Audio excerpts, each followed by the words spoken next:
everybody, I'm Tom Vasel, and today we're taking a look at Fairy Trails. Fairy Trails to you. This is a two-player game from Uwe Rosenberg, so I know a lot of people are excited about that. People tend to like his games, and he's mostly known for his big, grandiose games, but also his smaller ones. This is a tile-laying game that's specifically for two people, in which you are going to be playing tiles, trying to get the pieces on the board before the other player does. Here's how it plays.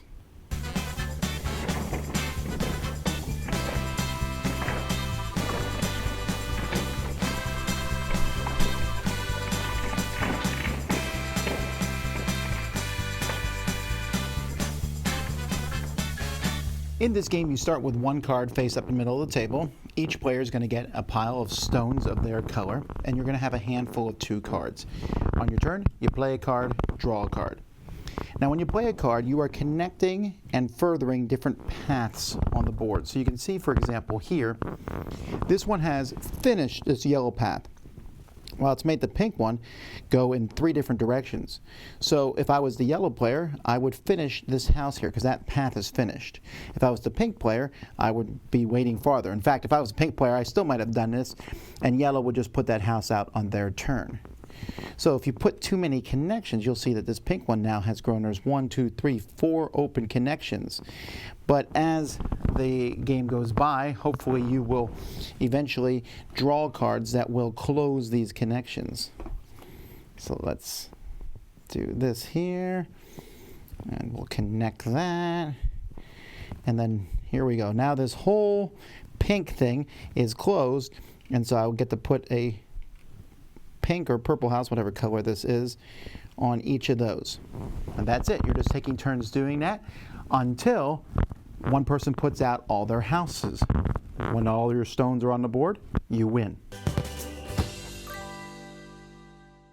As you can see, as the game goes by, it just really looks pretty. All these different connecting pieces that are out there, and they did a good job at making the background look good. The trees are in different positions. It has a nice forest, but I was never confused as about where the purple and yellow lines cross, and they did a really good job of making this somehow fit and make these weird patterns that make sense. The game can end from you running out of cards, and then whoever has the most stones out wins, but I have yet to see that happen.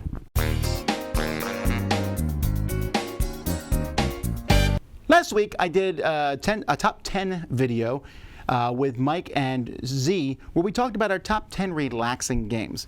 This could easily go on that list. Fairy Trails is a very entertaining game that I really like playing, and me and my wife especially really liked back and forth.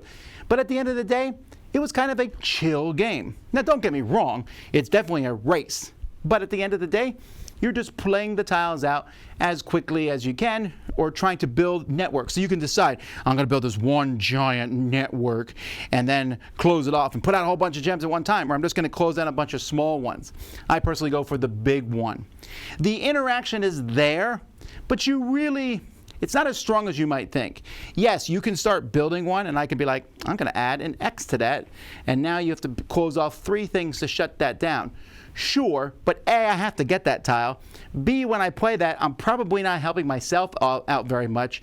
So I have to go out of my way to do it, and it doesn't necessarily hurt you that badly anyway, because if you do close those off, you might end up getting more stuff at the end of the day.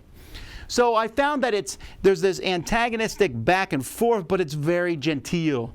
It's very simple, and it looks pretty too. As you play the different tiles out, the whole thing just looks really cool on the board, as I showed you in the video.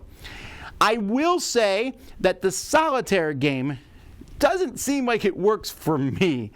In the solitaire game, you are playing tiles out, and you are trying to get all the colors of both stones on the board. But if you go 3 turns without placing a stone on the board, then you lose the game. I have never won, and I played it like 6 times. So I've just given up on that. It wasn't that exciting of an experience. This is, for me, a 2-player game in that way. And I like it. So if you're looking for that casual 2-player game, maybe you and your spouse, or you and your roommate, or you and some person you just dragged into it, it fits that category really well. It's pretty, it's light, it plays fairly quickly. It says 20 minutes on here. That's really accurate, I think. And I don't know, there's that satisfaction of playing the tiles and seeing your network grow, the satisfaction of closing them and putting out a bunch of stones, and then a little bit of a race to beat your opponent. Check it out, Fairy Trails. Dice Tower Judgment approved.